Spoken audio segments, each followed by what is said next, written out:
The 2021 Thematic Review on Gender-Responsive Peacebuilding, commissioned by the UN Peacebuilding Support Office in partnership with the German Federal Foreign Office and UN Women, was prepared in the context of the 20th anniversary of United Nations Security Council Resolution 1325 that has been appended by an unprecedented health crisis. It maps good practices, gaps, challenges, emerging trends, and priorities for action in gender-responsive peacebuilding, and is informed by primary research in Guatemala, Mali, Niger, South Sudan, Somalia, and Sri Lanka. The review found that since 2014, the Secretary-General's Peacebuilding Fund has made impressive gains in terms of strengthening its systems to support gender-responsive peacebuilding. PBF has developed one of the most rigorous sets of requirements to gauge each project's contribution to gender equality and women's empowerment in the whole UN system.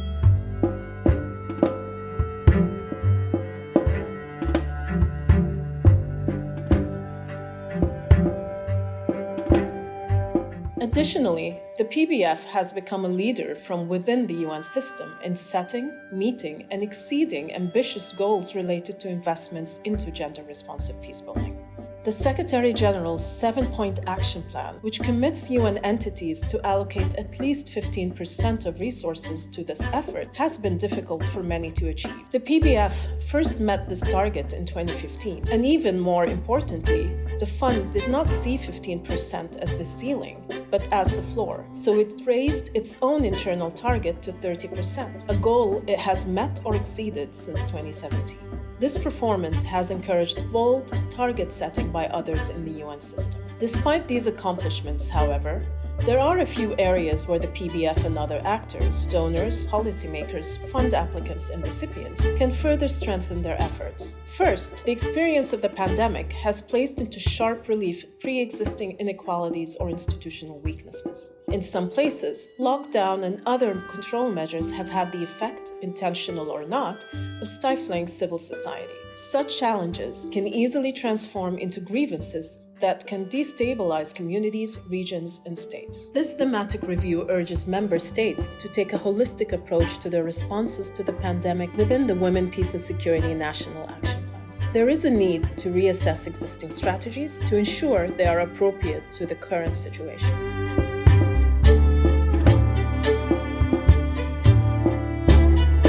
The review also urges to appreciate that social groups, be it gender, ethnic, religious, are not homogeneous, recognizing the compounded effects of different vulnerabilities as well as strength of various identity groups, or in other words, taking an intersectional approach is key for gender-responsive peacebuilding. The review further urges international actors to ensure adequate levels of funding to gender-responsive peacebuilding, even amidst competing pandemic priorities.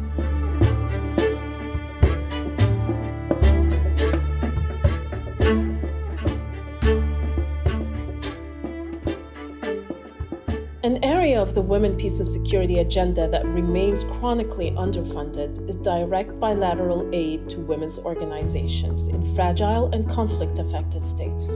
OECD data indicates that between 2016 and 2017, only 1% of all gender-focused funding went to local women's organizations. Between 2017 and 2018, this rate declined even further to only 0.39%. The thematic review encourages donors to look for ways to make longer-term, flexible funding directly available to women's grassroots peacebuilding organizations, including through institutional and capacity-building support, so that women's organizations are able to continue operating, meeting increasing demands of their communities.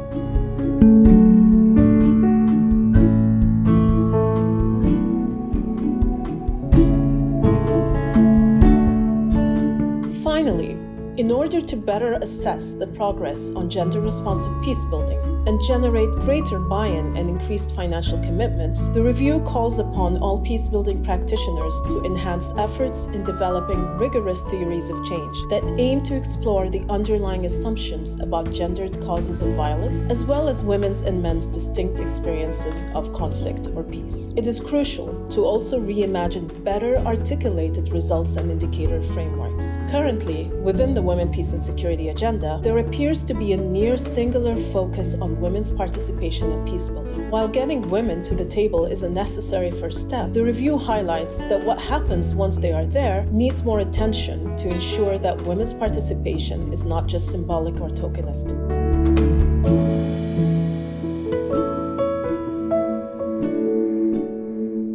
As the UN Secretary-General notes, the aftermath of the COVID-19 pandemic presents the global community with the chance to save lives, protect societies, and recover better.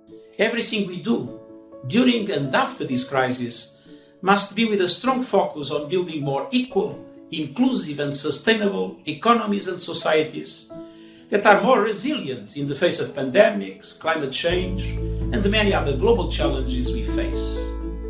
What the world needs now is solidarity. With solidarity, we can defeat the virus and build a better world. It is our hope that this thematic review helps renew and strengthen the global commitment to gender-responsive peacebuilding at a time when there is an urgent need for transformation. For more findings and recommendations from PBSO's thematic review on gender-responsive peacebuilding, please visit www.un.org/peacebuilding.